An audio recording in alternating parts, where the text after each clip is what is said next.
soon as he saw that Lord Brahma was there among all the other demigods, he immediately stood up and offered him respect by bowing down and touching his lotus feet, just as Vamandev offered his respectful obeisances to Kashyapa Muni. Okay? So, now when one is in the presence of a superior, he should always act very respectful, humble, offering his obeisances, because that is the way of etiquette.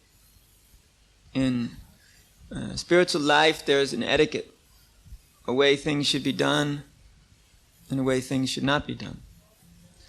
This is also there in the social arrangement, in the society. Children should respect parents. Younger people should respect older people. Everybody should respect teachers, brahmanas, sannyasis. There should also be respect for the king.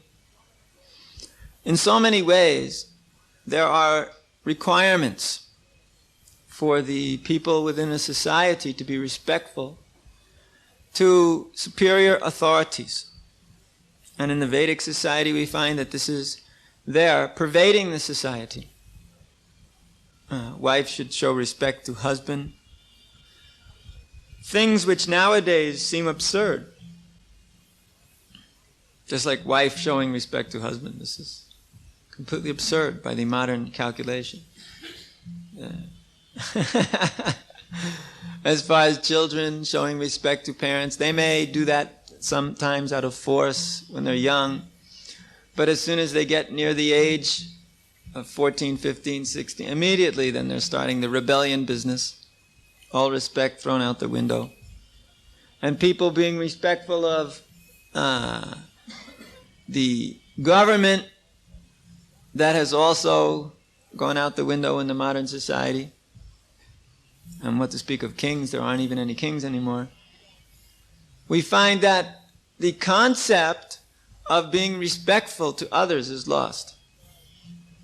Because the concept is based on the principle of humility. And that principle is gone. In the modern society, nobody's very humble. Nobody even understands why they should be very humble. But Srimad Bhagavatam is not a description of the not very interesting pastimes of contaminated people in the age of Kali.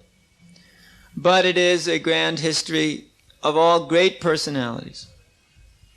So, Lord Shiva is the most exalted personality. So when his father came, Lord Brahma, he immediately stood up, then bowed down, offered obeisances, touched the feet of Lord Brahma. Because Lord Brahma was his father. And he's the chief demigod. Or at least in the sense of the original creator within this universe, after Krishna, of course. But he's the one who has created the bodies of the living beings. And even Lord Shiva took his birth from Lord Brahma, being a product of the anger of Lord Brahma when the Kumaras refused to accept the roles as Prajapatis. Lord Shiva was born between the eyes of Lord Brahma, right there in the middle of the forehead.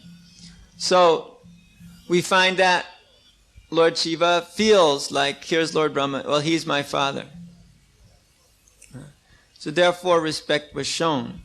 Otherwise, as far as the platform of guna avatars goes, whether one is the Lord of the mode of passion or one is the Lord of the mode of ignorance, they're both guna avatar. Means incarnations of the qualities of the Supreme Lord.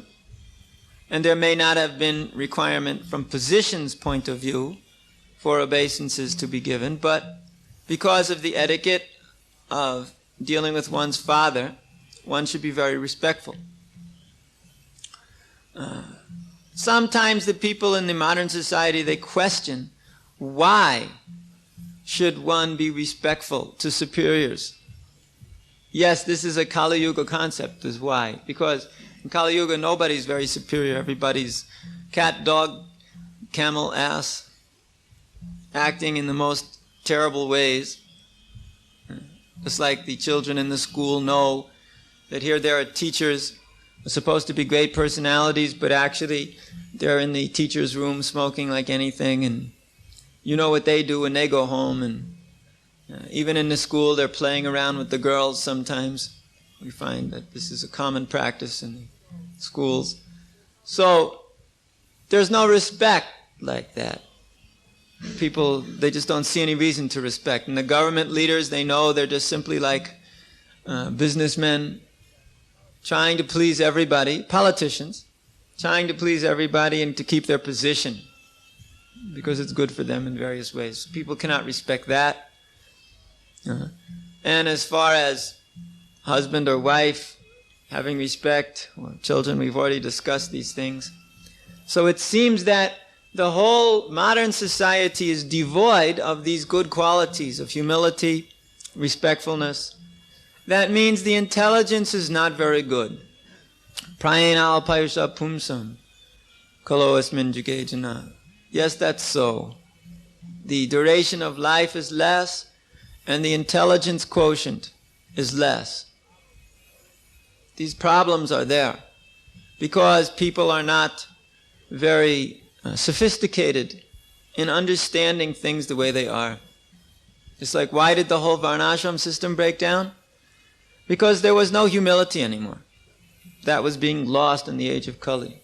In the age of Kali, because intelligence is less, everybody has the idea that they are God. They are the enjoyers, they are the controllers, they are the lords.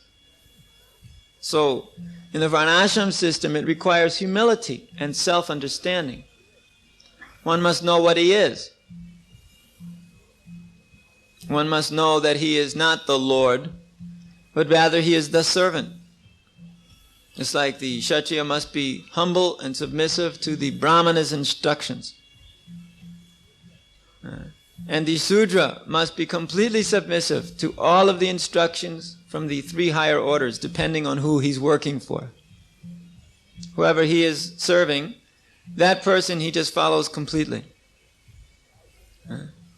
And the Vaishya, he also is attached to the Brahminical nature, although he has some independence to a certain degree, but still he must be submissive to the government by giving taxes, and submissive to the Brahmanas in giving charity. The Kshatriyas, they're giving unlimited charity as much as they can because they feel that is a good way to maintain their position. So there is a certain amount of respectfulness and humility built into the varnashram system. A lot, in fact. But in this age of Kali, nobody wants to be humble. Nobody wants to accept what he is. Everybody wants to be the greatest. Or they're just lazy. Or they're just complete fools and have no understanding of anything. Therefore, it is very, very difficult for one to actually come to an understanding of something truthful in this age of Kali, because truthfulness is going fast. It's the only quality left. Cleanliness, austerity, mercifulness, and truthfulness. These are the four good qualities upon which dharma or religiosity is based. In other words, these things are important for religiosity. But in the Kali Yuga, truthfulness was the main principle left, and that was sinking fast. Nobody's truthful anymore. Not about themselves, not about their desires, and not in relationship to others in everyday dealings. Lying is going on as if it were the rule rather than the exception.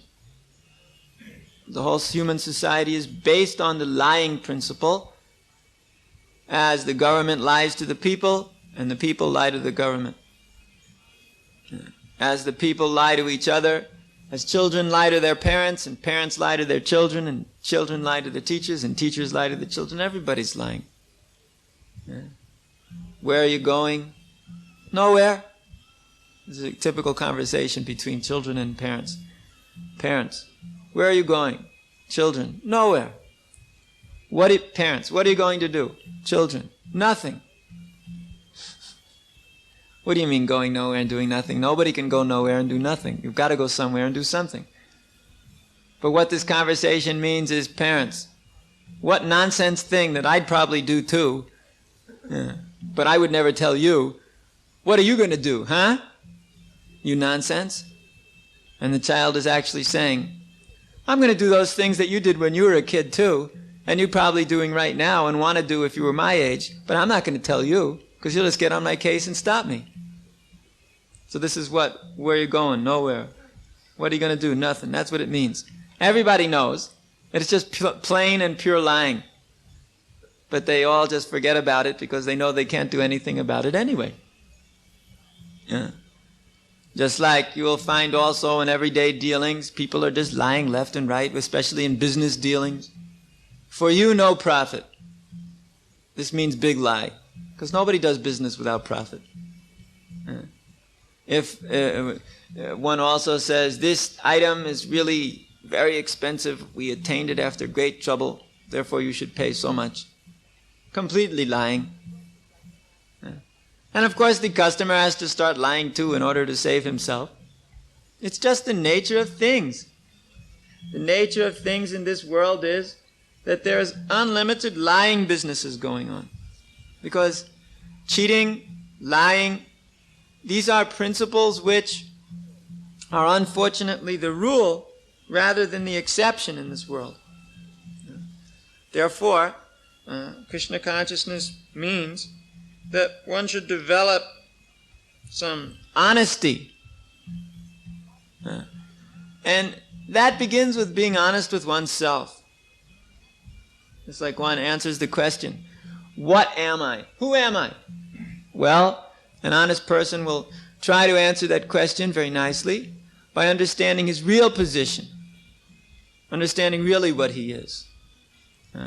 He will understand, I'm a servant of Krishna. I'm not a lord. I'm not the master. It is not up to me to decide what I want, what I will do. I am just humbly serving Krishna, whatever he wants. If he wants me to act in a certain way, if spiritual master wants in a certain, then I will do. Humble, submissive servant. Otherwise, if one is always deciding all the time, well, I want to do like this, or I want to do like that, then actually, where's the question of service? Where's the question of being a servant? There's no question anymore of being a servant. One then starts proclaiming, I'm master. I will do what I want. And just don't ask me to do anything else. But anyway, this is Kali Yuga. Of course, there are certain things. If one thinks that spiritual master will ask me to fall into Maya, but that's completely ridiculous. He will never ask you that which will put you into Maya. He will always ask you to do things which will make you Krishna conscious. Therefore, one should have that faith. But one sometimes falls into Maya after being asked to do something by spiritual master because one has not that faith. And because he's actually making offenses, then he falls into Maya. So one should understand like this. That's what humility means. It means one accepts the instructions which are coming from superior authorities as beneficial, even though sometimes they may not seem to be so immediately. But we should understand them as beneficial. That is the mercy which comes from Spirit. Sometimes it may be a little hard. A little hard may be there because it's not according to our senses. See, our senses like to just play and enjoy things in all kinds of nice ways. That is what the senses want, isn't it?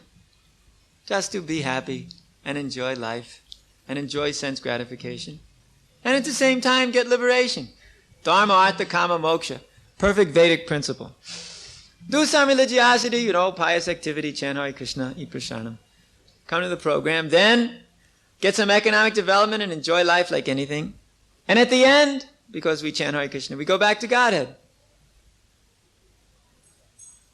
But this is cheating process. because this Krishna consciousness movement is not meant for that. It is actually meant for bringing us to the highest platform of being Krishna's pure servant. And that means learning submission. Therefore, this process sometimes becomes a little difficult for those who are not humble. That does not mean it's impossible, because one will have to become humble as soon as he develops a little intelligence. But even if you are completely unhumble, don't worry. There are methods to humble anybody. Even if one is very much puffed up, Krishna is better than everyone, bigger than everyone. He can humble you very easily. If one is very proud of his material body and mind, then Krishna will arrange it in such a way that his pride is cut. Yeah. It's like Krishna cut the pride of King Indra. And Lord Shiva in this pastime cut the pride of the demigods, who he considered to be like little children, and who were improperly acting, not acting like demigods in that Daksha Yajna. They were acting like fools. Therefore he acted in that way, causing destruction along with his associates, because he saw that the demigods were being unqualified. Therefore they required some lesson. And who's going to give the demigods a lesson but Lord Shiva? So actually he was in the superior position. Even Lord Brahma did not do anything to give lesson to the demigods. But Lord Shiva did, because Lord Shiva is actually in the superior position. He's in a superior position to even Lord Brahma, factually. Lord Brahma is supposed to be Jiva soul. Lord Shiva is not. He's actually an expansion of Krishna. He's not Vishnu Tattva, he's his own Tattva. The Shakti Tattva, Shiva Tattva. But he's still superior to Lord Brahma. But because he manifested his pastimes, he accepted Lord Brahma as father. Just like Vaman Dev, although he's the Supreme Personality of Godhead, accepted Kashyapa Muni as his father and offered him respectful obeisances. Although nobody's the father of the Supreme Personality of Godhead. Similarly, nobody's the father of Lord Shiva. He's eternal.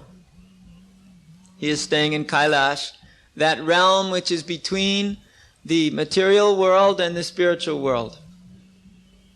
There is also the Kailash within the material universe. That is the home of Lord Shiva when he manifests here in this universe. But he has his eternal form, which is between the material and spiritual worlds, and which is very glorious. So when he appears, he only appears to manifest for the first time through Lord Brahma, his father, but factually it is not so. He just took the opportunity to appear in that way, because he must appear in every universe, and that's how he did it. So his offering respects to Lord Brahma is a good demonstration of humility. Humility, and that is to be learned. One must become also very submissive too. He asked Lord Brahma, "What is it that I may do for you?" And Lord Brahma is offering his prayers to Lord Shiva. Because Lord Brahma wasn't fooled by Lord Shiva's presentation of humility like that. He understood who was superior. So he offered prayers to Lord Shiva to pacify him, because he thought Lord Shiva could be very angry. Let's discuss the next verse too.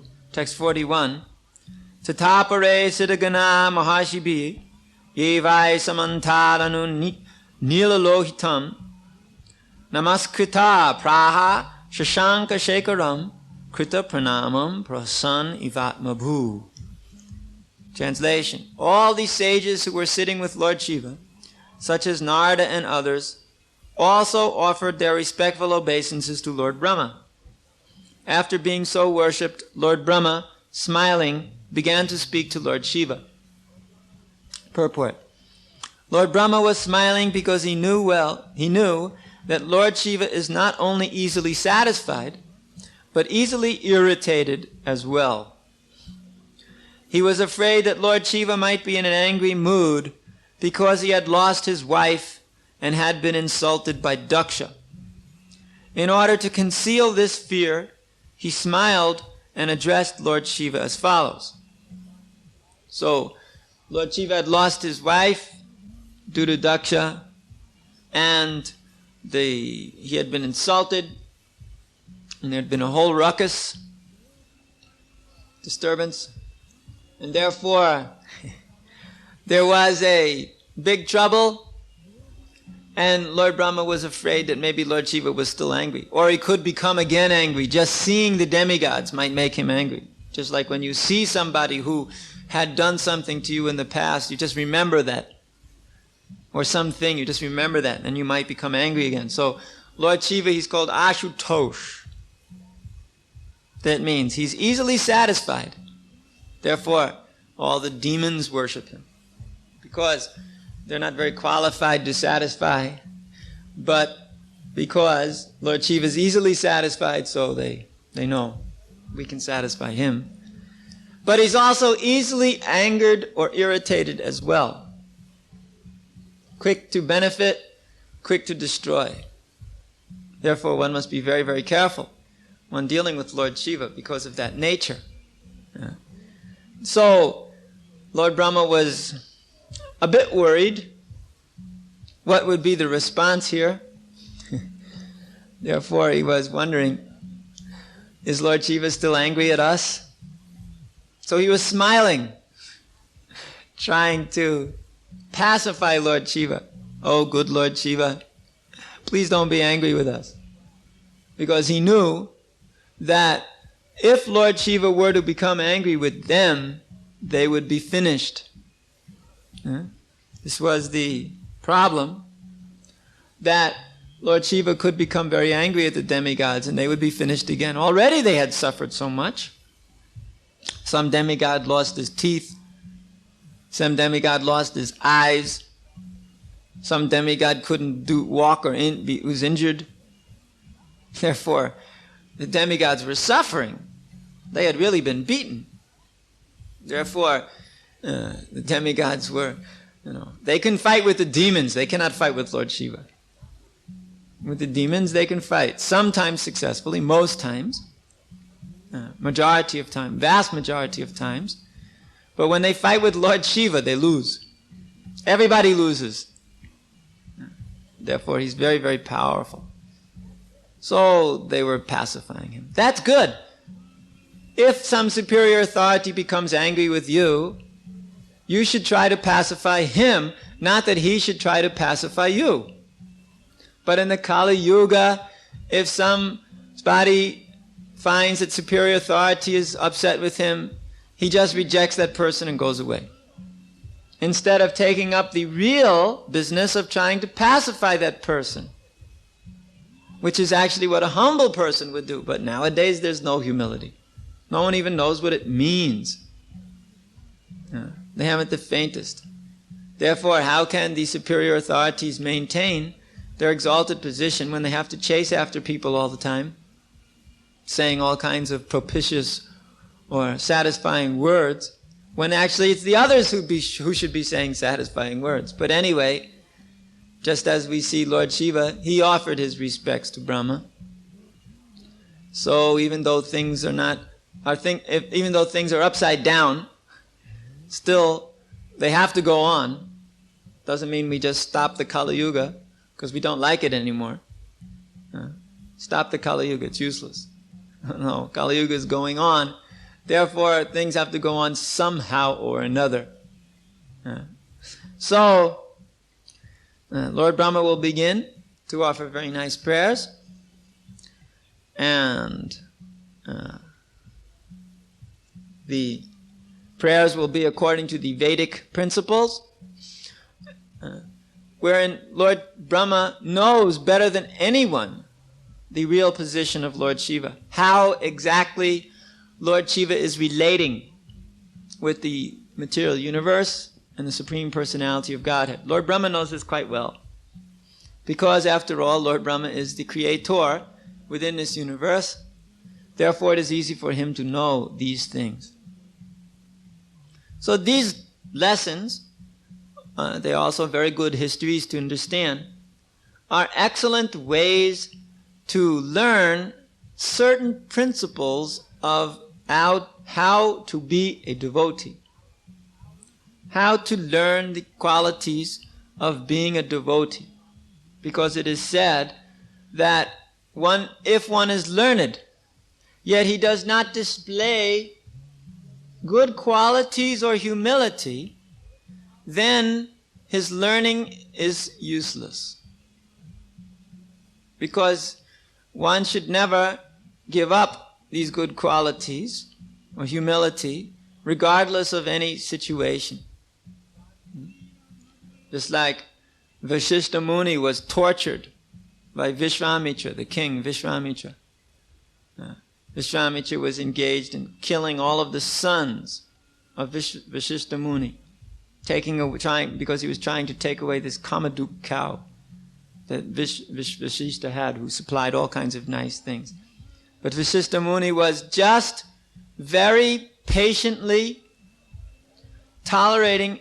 He said, I have taken the vow of forgiveness. Whatever anyone does, I have to forgive him.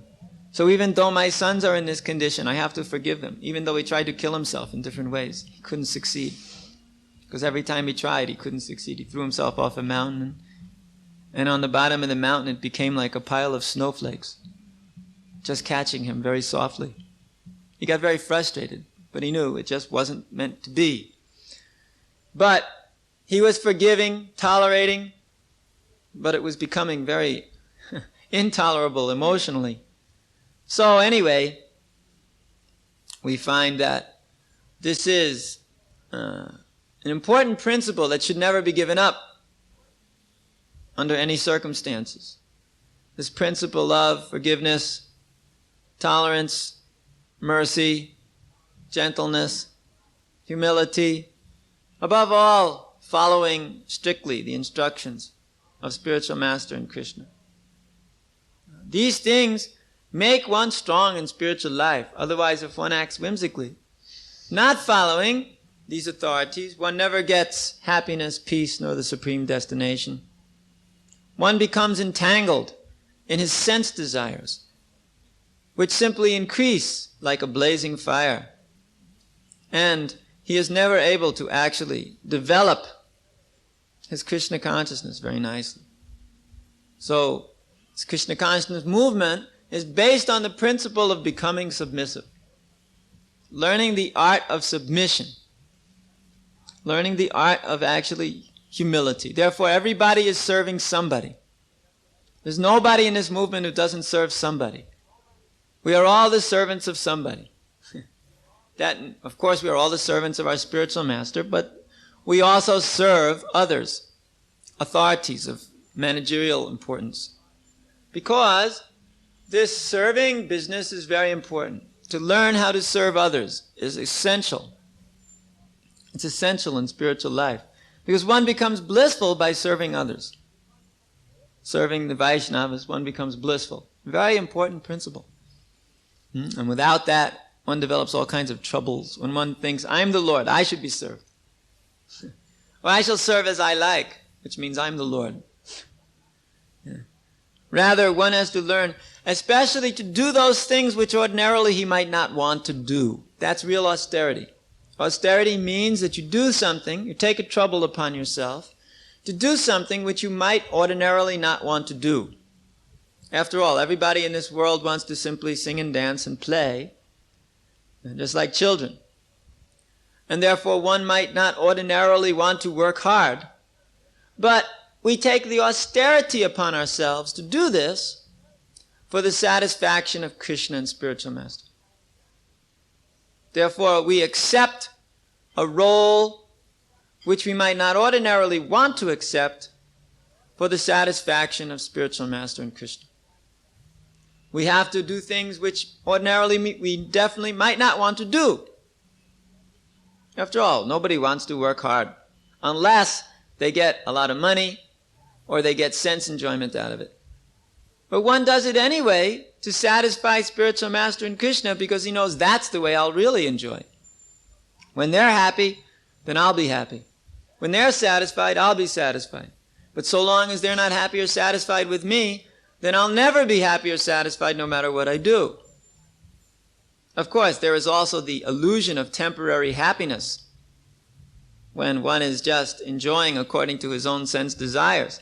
Temporary material happiness may be there, but at one point this starts to cause havoc within one's spiritual life. Therefore, we have to learn the art of surrender. Generally one says, later I'll surrender. Later, when I get old. But right now I'm still young and capable of enjoying and wanting to do so many things, so I cannot surrender now. Later on I'll surrender. But later on, one may not be able to surrender because of the invalidity that occurs, or the inability to change one's intense attachment which he has developed over the years. Therefore, Prahlad Maharaj says, don't wait. Right now, as soon as you know, as soon as you are aware of the real spiritual necessity of life, surrender now. Don't wait. If one waits, he does not know what might occur. Anything can happen any time. And one can develop all kinds of troubles, which he ordinarily would not want, but he must get because that is the nature of this world. Therefore, one should surrender as a matter of duty, even if he does not understand how that's the greatest benediction upon him. He should still surrender out of duty, knowing full well that he is the servant, not the master. And if one doesn't know he's the servant and not the master, then he's in Maya. And so long as one is in Maya, he'll never be happy. Therefore, we should give up these independent ideas that we have and develop dependency on the ideas that spiritual master and Krishna have. And then we will understand what our real interests are. Just to surrender and go on happily engaged in spiritual life according to the necessities of this Krishna conscious mission, then everything will be very nice. All right, Hare Krishna.